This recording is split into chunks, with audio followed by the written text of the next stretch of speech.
Love করিস কি গৌরব, ধরা না দিলে কি পারিস ধরিতে।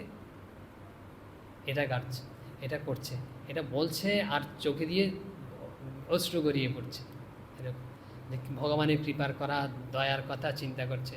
বলছে ভগবান যদি কৃপা করে আমাকে দেখা না দেন, ধরা না দেন, তা আমি কিভাবে তাকে ধরবো? ধরার কোনো আমার সামর্থ্যই নেই। এটা ব্যাকুলভাবে বলছেন, আর জড়িয়ে অশ্রু গড়িয়ে পড়ে চাদর রয়েছে, বিছানা চাদর, আর ওদিকে যে হরি মহারাজ বসে রয়েছে, তার চোখে এরকম জল পড়ছে। দুইজন এরকম, অনেক ভক্তরা রয়েছে, দুজন এরকম একদম চোখে গড়িয়ে পড়ছে।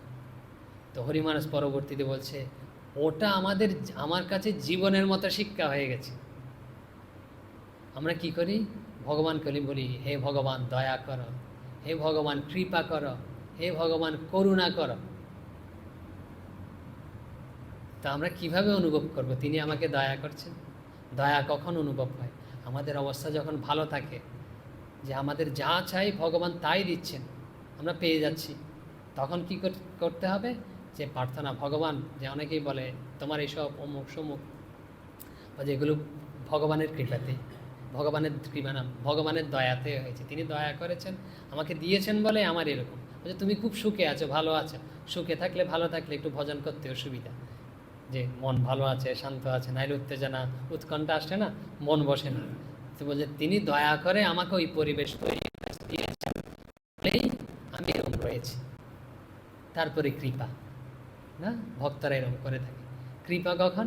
আমাদের তো সব সময় ভালো পরিস্থিতি যায় না জীবনে, বিভিন্ন আছে, দুঃখ আসে, উৎকণ্ঠা আসে, উদ্বেগ আসে। তখন কি? তখন ভগবান আমাকে কৃপা করে এটা দিয়েছেন। দুঃখ আসুক আর যায় আসুক, কৃপা করে আমাকে বোঝার জন্য এই দুঃখটা, কষ্টটা আমাকে দিয়েছেন। আমি যাতে এই অনিত্য জিনিসের প্রতি আসক্ত না হই, আমি যেন তার প্রতি আসক্ত হই, এই জন্যই এটাকে বলা হয় কৃপা ভগবানের। তারপরে কি বলেছিলাম? দয়া, কৃপা, করুণা। করুণা কখন হয় ভগবানের? বলছে করুণা কাকে করা যায়? বলছে ও খুব করুণার পাত্র, মানে হচ্ছে ও নিরীহ সবচেয়ে। যখন আমরা তৃণদপি শুনিছে না, একদম তার কাছে নিরীহ, কোনো প্রতিক্রিয়া নেই, বুঝতে পারছেন? যে ভিখারিকে করুণা করা যায় না, ভিখারিকে করুণা। আমরা যদি এখন ভিখারির মতো হই, কীভাবে ভিখারির মতো হওয়া যাবে? বাইরের বেশে নয়, ভিতর থেকে, যে মন থেকে, যে আমি হচ্ছে তার উপর সম্পূর্ণ নির্ভর, তিনি যা দেন তাই, তিনি প্রভু আমি দাস, তখনই তার করুণা হয়, করুণা আমরা অনুভব